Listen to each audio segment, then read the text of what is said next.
Bonjour à tous, eh bien me revoilà. Je vous avais dit dans ma dernière vidéo que je viendrais vous parler de l'essence du chiffre 3 avant la fin du mois. Eh bien nous sommes le 28 février, donc me voilà pour vous parler de la vibration 3, donc pour le mois de mars notamment. Mais pas que, puisque ce que je vous transmets depuis déjà 2, c'est la troisième vidéo, donc chiffre 3, troisième vidéo sur l'énergie des chiffres que vous portez également. C'est pas simplement l'énergie du mois de mars qui va nous pousser, même si je pense qu'elle va être salutaire, cette énergie, puisque le 3, nous sommes sur une vibration qui va nous amener à parler de la créativité et de l'expression personnelle, ainsi que de la joie de vivre. Donc je pense que ces énergies vont être les bienvenues. Nous allons sortir tranquillement de l'hiver pour aller nous connecter au printemps, à la nature qui commence déjà à s'éveiller. Et eh bien, espérons que cette énergie de créativité va pouvoir pousser certains d'entre vous justement à exprimer tout ce que vous avez à extérioriser.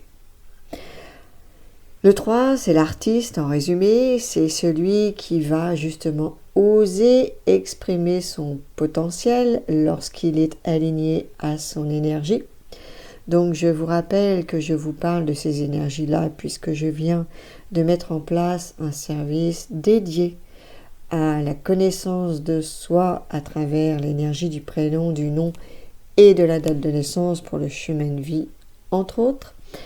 Et donc je fais un lien en fait entre cette séance qui est toute neuve et ces vidéos où je viens vous donner quelques indications, parce qu'il y a vraiment beaucoup de choses à dire pour chaque chiffre. C'est un puits sans fond quand on commence à se plonger dans ces connaissances-là et ces énergies-là. C'est très passionnant. Et on apprend beaucoup justement sur qui on est, où on va et qu'est-ce qu'on est venu justement apprendre dans cette incarnation. Alors je vais vous parler du 3, l'énergie du 3. En lien aussi bien évidemment avec les mémoires qui empêchent ce 3 d'être aligné à lui-même, à ses peurs et à ses croyances, puisque c'est tout l'enjeu de mes séances avant tout, de vous aider justement à libérer ce qui vous empêche d'être vous-même, donc ce qui vous empêche d'incarner et d'intégrer pleinement toutes ces énergies numérologiques que vous portez naturellement, de façon souvent inconsciente, à travers vos données de naissance. Alors le 3, il va nous parler effectivement de notre potentiel créatif et justement de toutes les mémoires qui vont nous empêcher d'avancer dans ce sens, toutes ces mémoires qui vont nous empêcher de nous exprimer de quelque manière que ce soit, autant par la parole notamment que par l'écriture, la peinture, tout ce qui est de l'ordre de la création, artistique au sens large, mais de la créativité avant tout. Le simple fait de faire, je ne sais pas moi, une recette de cuisine qui vous tient à cœur et qui vous émerveille aussi au niveau visuel par ses couleurs par exemple, eh bien on peut déployer effectivement notre créativité dans tous les domaines de notre vie. L'important c'est de l'exprimer. Alors à travers le 3, on va avoir des personnes qui sont généralement très connectées à leur joie de vivre, parce qu'en fait la créativité, elle part d'où? Elle part de l'élan du cœur. Donc ce sont des personnes qui généralement sont très sociables et elles ne sont pas dépourvues du tout du sens de l'humour notamment. Elles vont aller se fondre un petit peu et s'adapter, on va dire, aux personnes qu'elles vont rencontrer. C'est vraiment des gens qui vont aller vers les autres sans difficulté quand l'énergie est alignée, j'insiste bien, parce que chez certains 3, je vais pouvoir entendre par exemple, mais moi, ben non, mais en fait, je suis pas créatif. Voilà, je sais pas quoi faire de mes mains, je sais pas quoi faire de ma tête. Donc, non, j'ai aucune créativité, j'ai pas de passion, j'ai pas de... Eh bien, c'est que cette créativité, tout simplement, elle est endormie. Nous avons tous une créativité en nous. Nous avons tous quelque chose à partager avec les autres, à donner aux autres dans ce domaine-là. Et si c'est endormi, eh bien, si vous croyez, puisque c'est une croyance, que vous n'êtes pas relié à votre créativité, c'est peut-être parce que vous vous êtes un peu trop éloigné de votre âme. Et donc, eh ben, le pourquoi vous vous êtes éloigné va être tout l'enjeu d'un travail de réflexion, mais aussi de libération, puisque certaines mémoires vont venir justement bloquer cette créativité et vous empêcher d'exprimer ce que vous avez tout simplement à donner, parce qu'on a tous quelque chose à donner à notre niveau, chacun à son niveau, nous avons tous quelque chose à donner aux autres. Mais voilà, donc les peurs sont là, les croyances sont là, les mémoires sont là, le refrain on le connaît par cœur, hein, n'est-ce pas, maintenant. Et donc je vais vous donner les forces d'abord, et je vais vous parler ensuite des défis pour le 3. Alors je vais vous donner 3 forces en fait que j'ai déjà plus ou moins exposé. On va avoir effectivement l'expression. Donc chez les 3, on va avoir des gens qui vont être souvent attirés par tout ce qui est le domaine des arts, hein, que ce soit l'écriture, la peinture, la sculpture, tout ce que vous voulez, le théâtre, la musique, etc. etc. Ce ne sont pas les activités qui manquent dans ce domaine. Et donc l'élan des 3, ça va être justement de pouvoir partager leurs idées dans ce domaine et à travers leur créativité, partager aussi leurs émotions. On est beaucoup ici sur l'émotionnel à travers le chiffre 3. Alors on peut être à la fois coupé de ses émotions, tout comme on peut être dans le débordement émotionnel. Donc l'enjeu, c'est justement d'arriver à trouver l'équilibre entre les deux, entre cette possibilité d'exprimer nos émotions, de ne pas en avoir peur justement, de ne pas les nier, de ne pas les refouler. Et la créativité est justement un très bon moyen pour pouvoir exprimer nos émotions. Je fais une parenthèse particulière sur l'écriture parce que c'est un sujet que j'ai beaucoup connu et qui m'a beaucoup aidé en fait à canaliser mes émotions. Lorsque vous êtes dans le débordement émotionnel, eh bien testez l'écriture pour évacuer le trop-plein que vous avez à l'intérieur de vous, que ce soit dans votre cœur ou dans votre tête, pour poser sur papier, et j'insiste bien sur papier, vous prenez une feuille, vous prenez un cahier et vous prenez surtout un stylo. Il faut que ce travail de canalisation passe par le corps, le mouvement et la main. La main, c'est le prolongement du cœur, et elle joue un rôle important dans cette canalisation des émotions sur papier. Je ne vais pas aller plus loin, et j'ai fait une vidéo sur ce sujet certainement en 2020, ça va faire 5 ans puisque c'était au moment du confinement je crois, et j'avais fait une vidéo vraiment là-dessus. Donc je vous invite à aller chercher si vous êtes intéressé par le sujet. Tout ça pour vous expliquer que dans le 3, il y a une possibilité justement de déployer sa créativité en canalisant ses émotions. Quelle que soit l'activité que vous avez envie de pratiquer, l'important c'est de faire, de transmettre votre état émotionnel à travers, je ne sais pas, ça peut être l'écriture, mais ça peut être la peinture par exemple. On peut être aussi sur la poterie, la sculpture, enfin la musique, enfin voilà, toutes ces activités qui vous aident justement à transcender, à transmuter vos émotions. Et du coup, par cet intermédiaire, vous apprenez aussi à les canaliser et en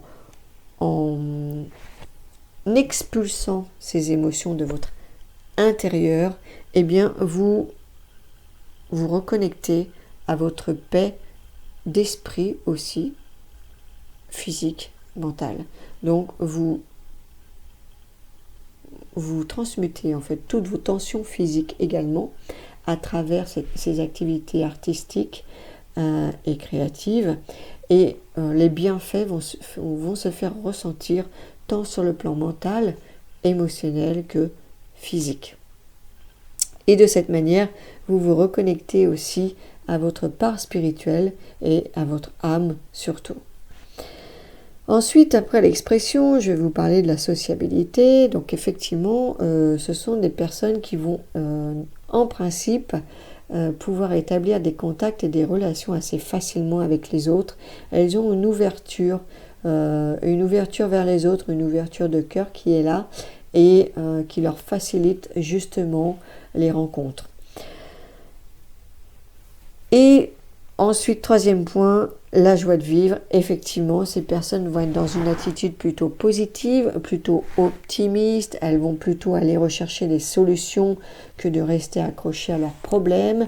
Et donc, elles vont toujours avoir quelques conseils à vous donner si vous êtes dans la difficulté.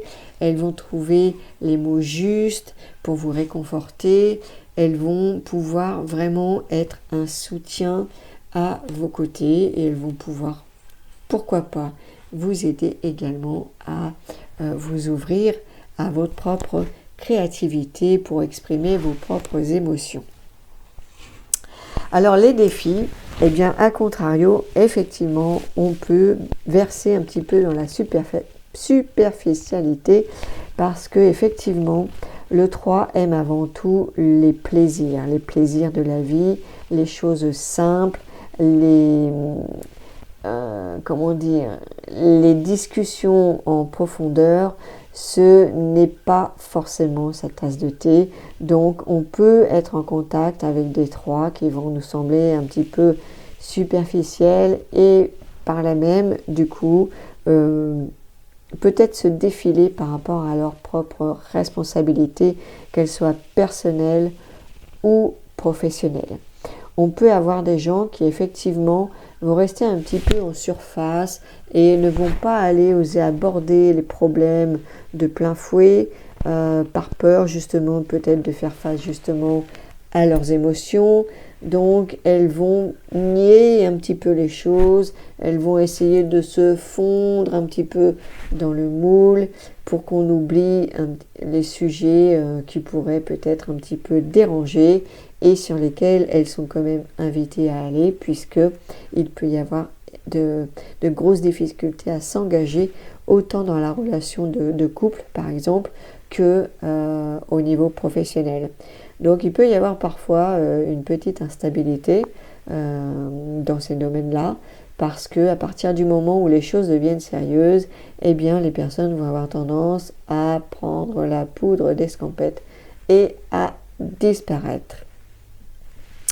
On a aussi peut-être une problématique liée à la dispersion avec le 3, parce que le 3 qui en principe déborde de créativité peut être attiré par plusieurs intérêts, par plusieurs projets. S'il y a de multiples idées dans la tête, on va avoir envie de chasser plusieurs lièvres à la fois, comme on dit. Et donc du coup, on peut mettre en marche plusieurs projets et avoir des difficultés à aller au bout de chaque, parce qu'on n'arrive pas à prioriser, à faire des choix, et donc on a des difficultés à terminer ce que l'on commence par manque de concentration sur un seul projet, mettre le focus à un endroit et déposer toute son énergie sur un seul objectif. Donc, à force de cumuler les centres d'intérêt, de cumuler peut-être les pratiques créatives, eh bien, on a un empêchement dans la réalisation de notre potentiel. C'est-à-dire que finalement, c'est comme si on se retrouvait bloqué parce que on ne va pas non plus dans la profondeur de notre potentiel.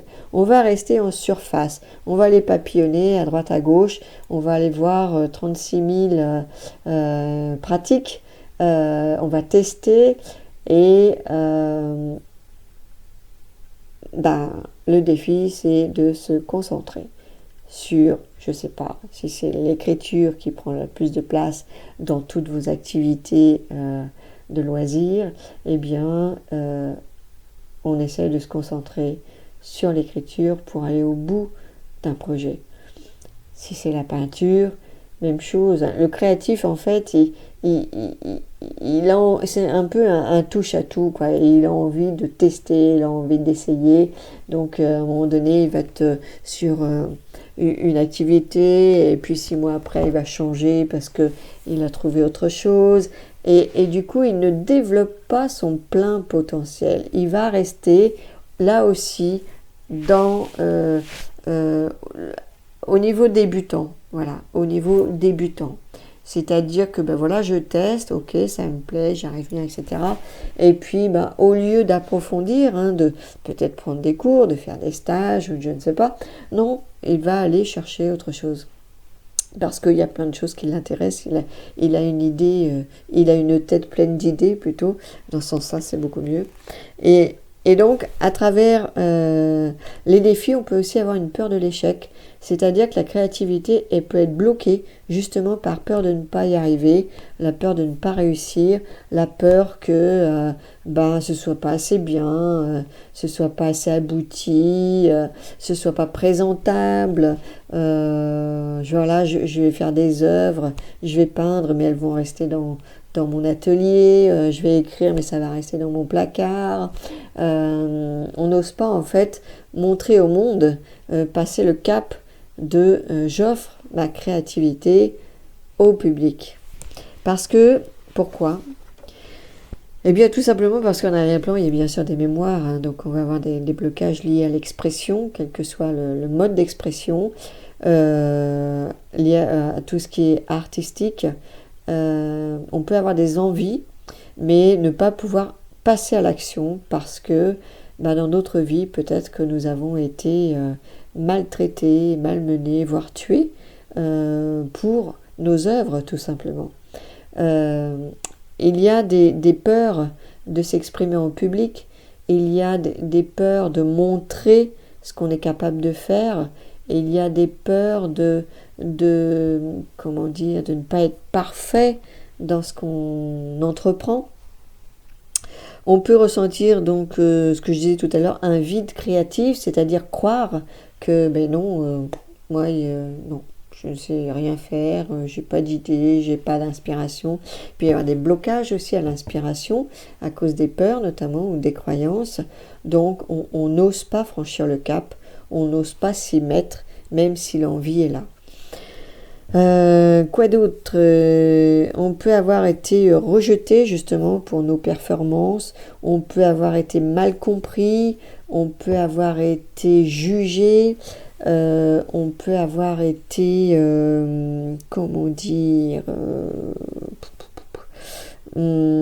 invalidé dans nos expériences.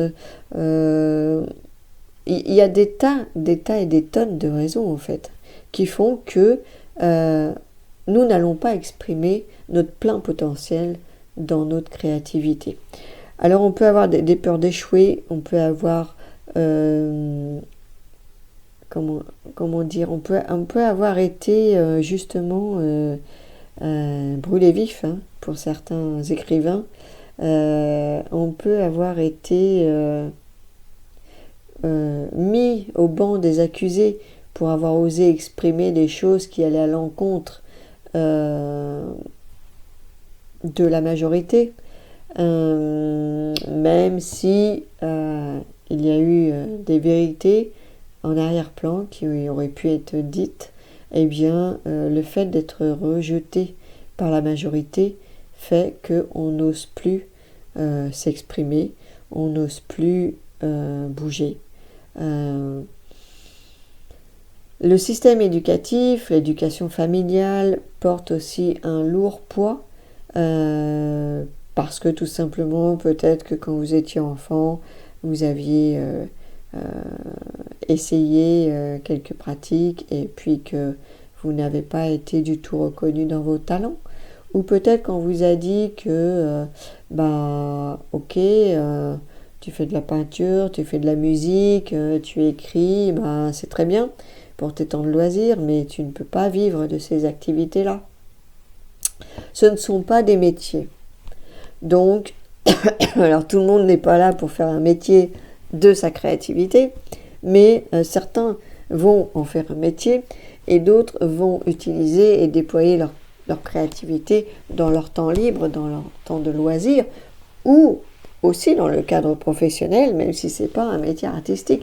La créativité, on la trouve partout à partir du moment où vous avez des idées dans la tête et que vous avez envie de les mettre dans la matière.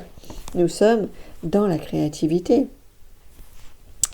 L'imaginaire est aussi une forme de créativité. Alors, dans les croyances, qu'est-ce que j'ai pu mettre en note? Eh bien oui, je ne suis pas créatif, effectivement. Je ne suis pas assez talentueux pour réussir. C'est-à-dire que, ouais, j'ai un peu de talent, mais bon, voilà, c'est pour moi. Je ne peux pas me permettre d'exposer. Je ne peux pas me permettre d'offrir au public ce que je fais parce que, voilà, je ne suis qu'un débutant ou une débutante.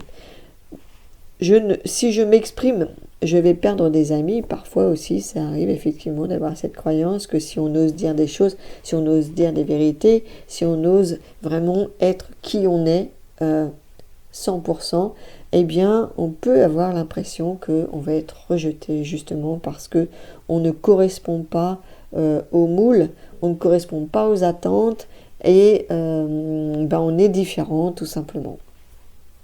Je ne mérite pas de recevoir des encouragements. Et oui, ça c'est aussi une croyance qui est très très répandue. Et si j'ose dire la vérité, je serai rejetée. Je pense que beaucoup ont pu expérimenter ça depuis 2020. Le fait de dire la vérité, quand les gens ne sont pas prêts à l'entendre, eh bien, on peut effectivement faire face au rejet. Donc, voilà. Pour ce qui est du chiffre 3, de manière, on va dire, rapide, parce qu'on n'est pas là pour faire de la numérologie, c'est juste pour vous sensibiliser à vos données de naissance, parce qu'elles ont un réel impact sur votre chemin, elles ont un réel impact sur vos peurs, sur vos croyances et sur qui vous êtes. Donc, vous portez l'énergie et les mémoires de vos prénoms, de vos noms, et de votre chemin de vie à travers les chiffres de votre date de naissance. Ces énergies ont deux faces, bien sûr, une face défi et une face potentielle. Et pour pouvoir arriver à incarner son potentiel, eh bien, il faut aller relever ces défis. Et relever ces défis, c'est parfois tout simplement libérer nos mémoires. Donc, je vous accompagne, moi, sur ce chemin. Et je vous invite, si vous ne connaissez pas encore mon site, à aller le visiter parce qu'il y a une mine d'informations dessus déjà. Vous allez pouvoir avoir des réponses à beaucoup de vos questions, concernant les mémoires notamment. Et pour développer en fait ce sujet, je suis en train d'écrire actuellement des e-books qui sont en lien totalement avec ce que je suis en train de faire en vidéo depuis 3 vidéos et en lien aussi avec cette dernière séance que j'ai mis sur mon site que j'ai appelée la révélation karmique de naissance. Révélation puisque effectivement à travers les données de naissance on retrouve vos mémoires karmiques, qu'elles soient personnelles ou familiales. Et cette séance, en fait, est le début de mes grandes séances de libération. C'est ce que je transmets généralement, sur une première séance, en début de séance, je vous parle en fait de qui vous êtes, quelque part à travers vos données de naissance, et je vous interpelle sur ce que vous connaissez de vous pour aller en profondeur sur qui vous êtes, et je vous interpelle également sur ce que vous connaissez moins ou ce que vous avez l'impression de ne pas, incarner, de ne pas porter en énergie, parce que bien souvent, quand vous êtes perdu, vous êtes en train de vous demander dans quelle direction professionnelle vous allez vous diriger, soit après un burn-out, soit après une démission, soit après tout simplement une prise de conscience que vous n'êtes pas à la bonne place, eh bien je vous oriente également par rapport à votre énergie de naissance, puisque beaucoup de réponses sont à cet endroit, pour pas dire toutes les réponses. Et parfois ça peut venir justement vous aider à valider ce que vous ressentez intuitivement à l'intérieur de vous, mais que vous n'osez pas en fait faire confiance à votre intuition, vous n'osez pas faire confiance à vos ressentis, et pourtant généralement eh bien ils sont quasiment à chaque fois validés par ce que je suis en train de vous dire de votre énergie, sur votre énergie. Donc voilà, eh bien je reviendrai pour vous parler ensuite dans la logique de l'énergie du 4. Je vais peut-être essayer d'enchaîner un peu plus les vidéos à ce niveau-là. Je vais peut-être pas forcément attendre à chaque fois le mois qui correspond à l'énergie en question. Je vais voir au mois de mars ce que je vais faire. Il me faut surtout du temps en fait. Et mais voilà, j'ai envie d'avancer, et puis je suis moi aussi sur plusieurs choses en même temps qui me passionnent beaucoup en ce moment, et voilà, et puis j'ai les séances. Donc si vous avez des questions, n'hésitez pas à me contacter. Toutes mes coordonnées sont dans toutes les descriptifs de vidéos. Vous avez tout également sur mon site. N'hésitez pas à m'envoyer des messages, n'hésitez pas à m'envoyer des commentaires, n'hésitez pas à m'envoyer des sujets si vous aimeriez que je parle de quelque chose en particulier.